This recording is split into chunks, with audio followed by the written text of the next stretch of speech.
Coming in at number 8 on our organizational value rankings, he's been on this list since we began it.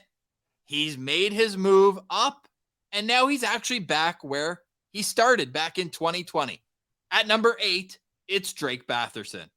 Yeah, Drake Batherson had an interesting season last year. I mean, if you look at just the numbers, you'd be like, oh, that's a good season, career high for Drake Batherson. But then you start looking at the numbers more, particularly the plus minus and just the ups and downs of the season he had. And I think he would tell you it was a decent season overall, but there's a lot of things he wanted to improve on. And unfortunately, we talk about pairs on this roster, Ross, without Josh Norris there.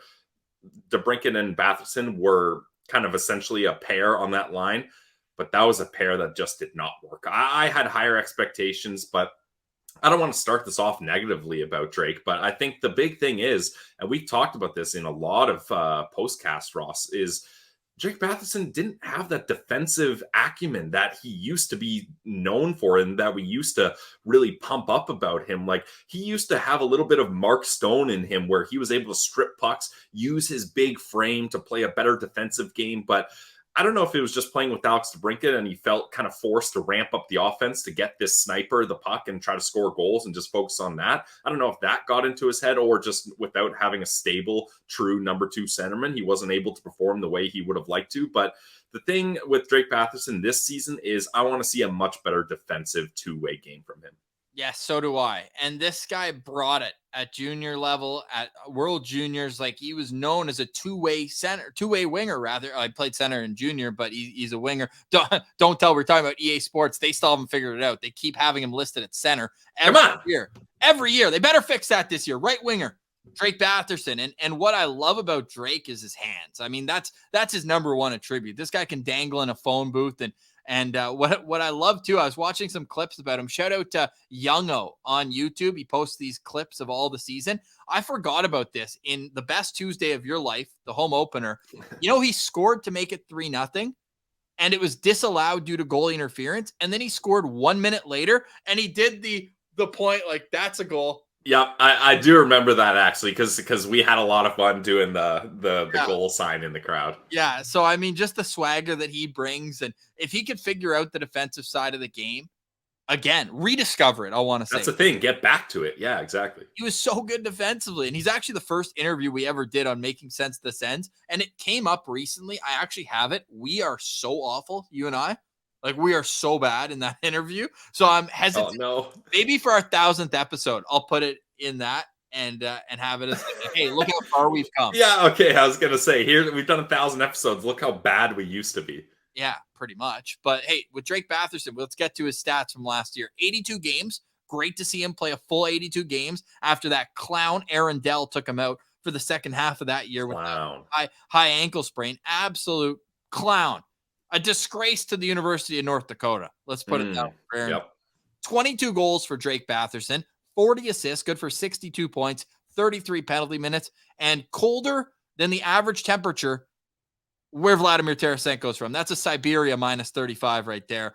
Drake Batherson has 4 years left at a shade under $5 million per season. Thanks, Kent Hughes. $4.975 million, the AAV there. And I put the note at the bottom here, led the Sens in power play goals at 14, 3 more than both Brady Tkachuk and Tim Stützle, who were tied for 11. Actually had 14 of his 22 goals on the power play, Pilsy, which, math guy, only 8 goals at even strength. I think that needs to be pumped up a little bit next year. Those are the DeBrincat numbers. Yeah, well, and that's just the thing, Ross, is DeBrincat and Batherson were so bad even strength. Like so bad that 2 offensive guys that got plus 60 points were a liability on even strength. So that's really got to change. I'm hoping that having Claude Giroux on that line and Josh Norris, you get a little bit more defensive responsibility there and a little more accountability, and that should really help. But overall, if Drake Batherson can have this type of season numbers-wise offensively and just improve on a minus 35 and be better at even strength, I think that's right around what I want from him. I just want it to be that what he gives in the offensive zone, he doesn't take back in the Yeah. defensive zone. Yeah. And I think he's got it in him. This Definitely. could be We've seen it. the next guy we're going to get to is the real X factor. We already discussed it earlier. No spoilers, but the two of them together, Josh Norris, Drake Batherson, can make or break the Senators season because we know what we're going to get from Brady Tkachuk, Tim Stützle, Claude Giroux, like whether they're on the same line or not. You know what you're going to get from them. Tarasenko, I think you got a pretty good idea of what he's going to bring. But these two, in particular, Drake's defensive zone and Norris's injuries, those are two X factors that I really need to see before I can believe it. But man, when Drake Batherson's on his game, like he might have the most highlight reel goals on the Ottawa Senators. Like that goal against Washington where he went all around the world and then just pulled it up over. I think that was not this year, but last year. Yeah. Like, he was an all-star for a reason before Aaron Dell derailed the season. Or he was the guy that had that highlight reel overtime winner against Jersey when we were there, right? Or was that Timmy? No, it was Timmy had 4 points that night, but it was Drake in overtime. Yeah, and that goal is incredible. And we talk about pairs on this roster, Ross. Josh Norris and Drake Batherson is a pair that has worked consistently over time in history. They were an absolute dominant pair in Belleville. And then they come up to the NHL.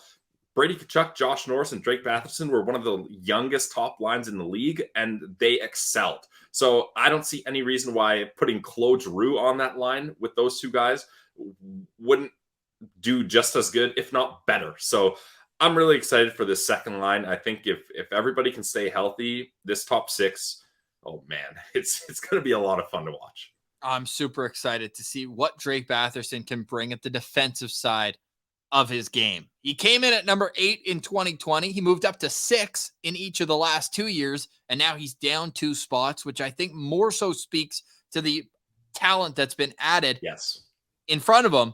Definitely. But it's still pretty, there's room for him to be even higher on this list, especially with the contract at under $5 million for 4 more years. But we need to see it on the defensive side of the puck. I'm not asking him to be a PK guy. No. But let's just see at 5-on-5, both ends of the ice coming into next season. I think he can do it. That's why Drake Batherson comes in at number 8 on our organizational value rankings.